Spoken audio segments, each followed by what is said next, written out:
Hello guys and welcome to another video.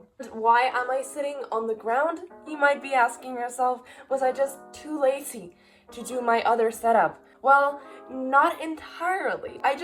The other day, I was looking for something, so I decided to rearrange my whole bookshelf, like 2 shelves. This one looks already so much prettier. I had them stacked one on top of another before, but now they're all here, and I think I still have space to keep this collection growing because we all know it's going to go on forever. Look at this one. It's so much prettier than in my organizing my bookshelf video. Look at it. Wait. Look at it. Isn't it so pretty? It's so much better organized now, and I'm so proud and so happy that I took the time to do that. But besides me wanting to show off my new reorganized shelf, I just thought it'd be comfortable. I kind of feel like I'm a YouTuber doing an apology video. But yeah, we're not doing an apology video today. At least I don't think I have anything to apologize for. What we are doing today, we are hauling books. I have never done this before. I guess technically every single reader that buys books has hauled books before, but I've never done it for a video, which is the important nuance. So today we're going to be hauling books because school is hard and I'm sad, and buying books fills that empty void inside my chest. So without further ado, let's get into it. A little disclaimer, I didn't just go on a binge and buy all these books. I don't have that much money to afford buying all these books at once. Keep that in mind. The first book I'm hauling today is Malibu Rising by Taylor Jenkins Reid.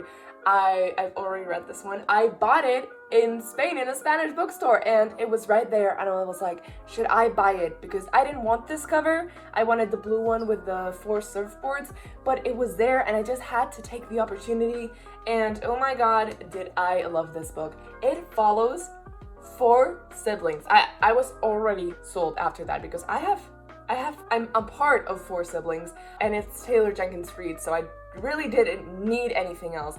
But it follows them throwing a huge party in Malibu, as they always do. It's an annual tradition, and it goes from like 7 a.m. to 7 a.m. the next morning. So it follows a 24-hour span, and it's really interesting. You get to see the 4 siblings and their life and all their messes. And it's, oh my god, it's so good. I think I gave it like a 4 or 4.5 out of 5 stars, and you're like, well, if you loved it so much, because I love the characters.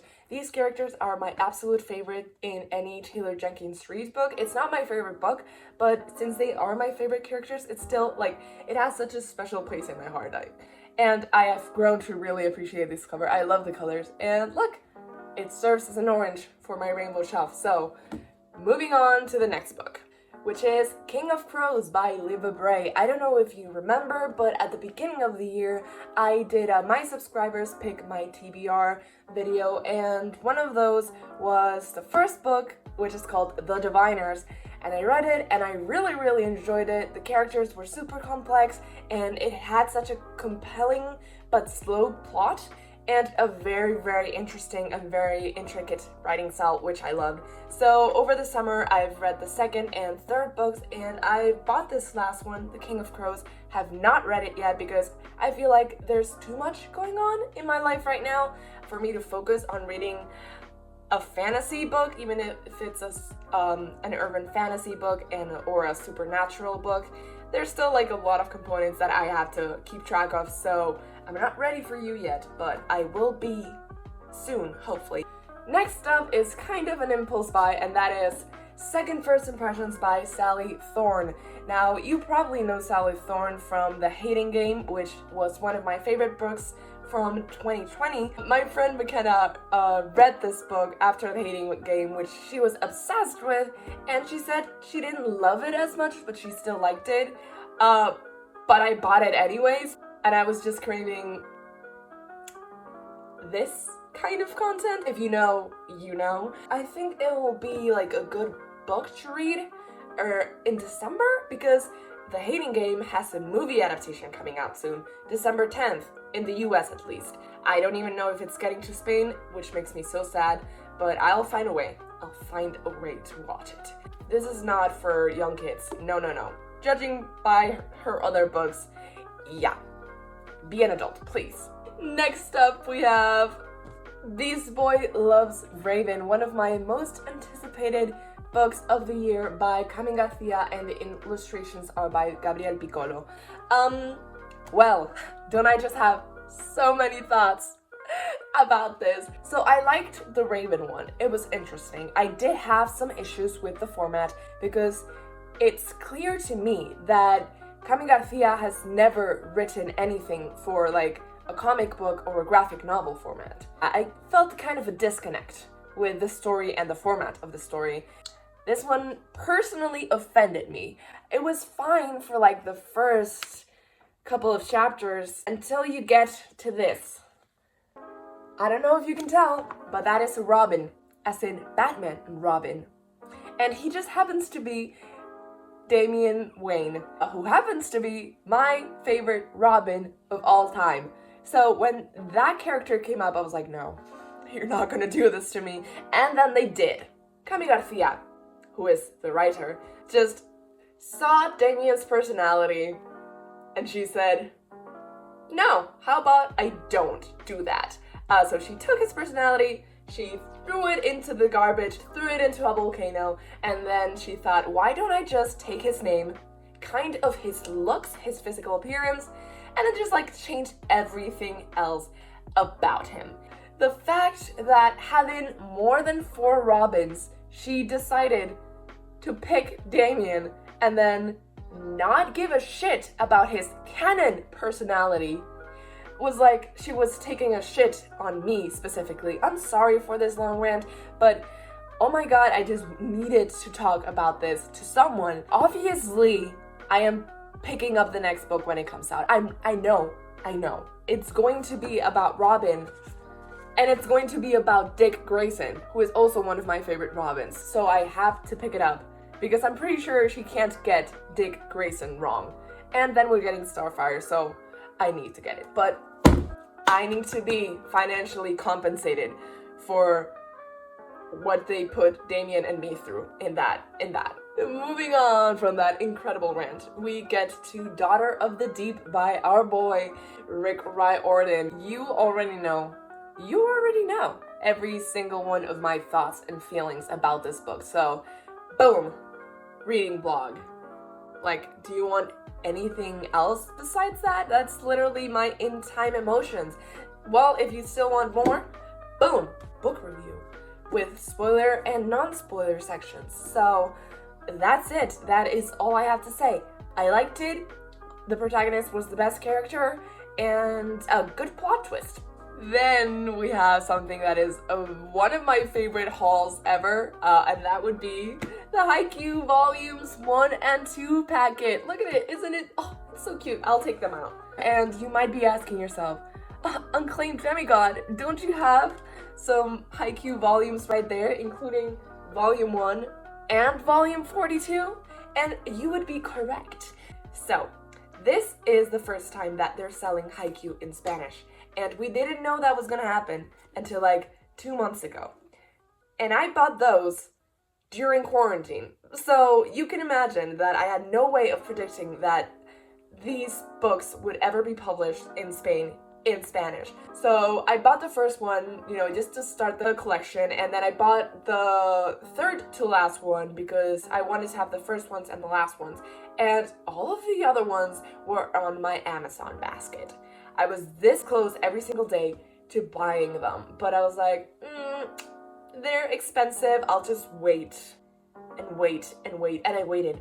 And then Spain announced they were coming out in Spain, and they're just, Spanish manga are superior to American manga. That's just facts.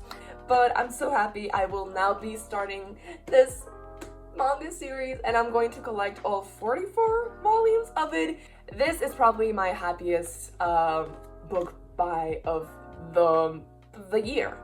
We are almost at the end, and this is also one of my favorite purchases of the year, and that is Runaways Volume 3 by, oh my god, you've guessed it, where are you? Rainbow Rowell. Oh my god. You didn't know Rainbow Rowell did like superhero stuff, like comic books?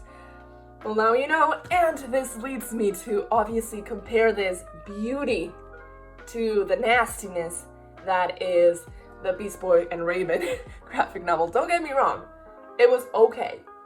I like the illustrations, but it's also clear that this is Piccolo's first time doing a graphic novel. If the Raven and Beast Boy graphic novels are to show that not all YA or novel authors and illustrators should do graphic novels, this proves that it can be done and that it can be done so well. I have the whole series, 5 volumes. It's been canceled because Marvel hates me and it cancels everything that I love. Just the best found family I have ever seen. 10 out of 10 would recommend to anyone who likes found families, superheroes, Marvel, or just comic books in general. It's incredible and I will never shut up about it. We still have our last thing to haul, and that is the Noragami manga.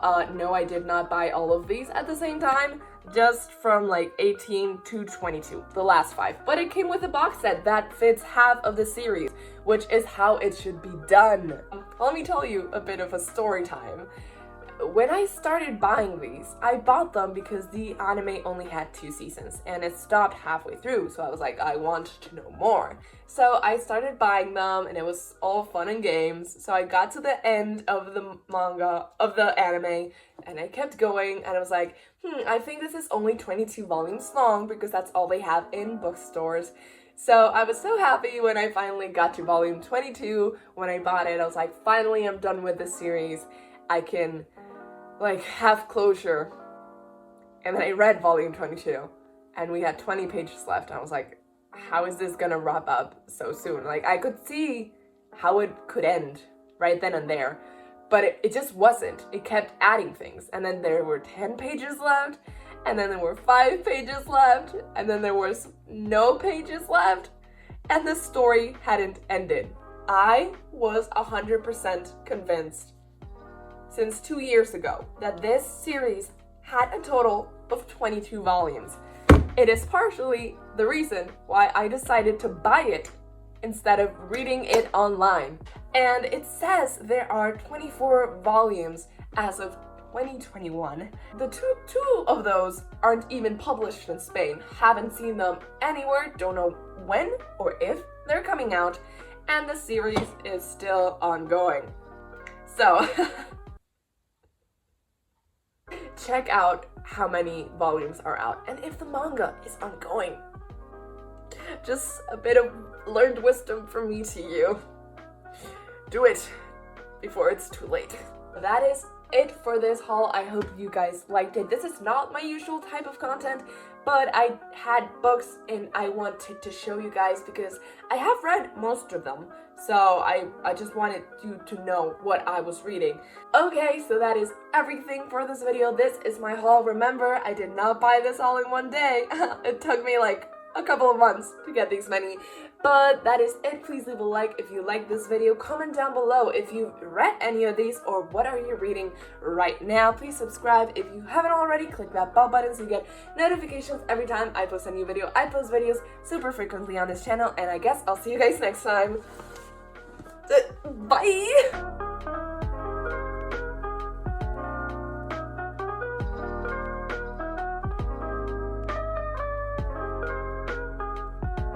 I don't usually use like the box that comes with a box set because of this very reason. Once you read the books, they expand and then they never want to go back in there. Also, this is gonna be like 44 volumes long, so I don't know what they expect me to do with a box that only fits the first 2 volumes.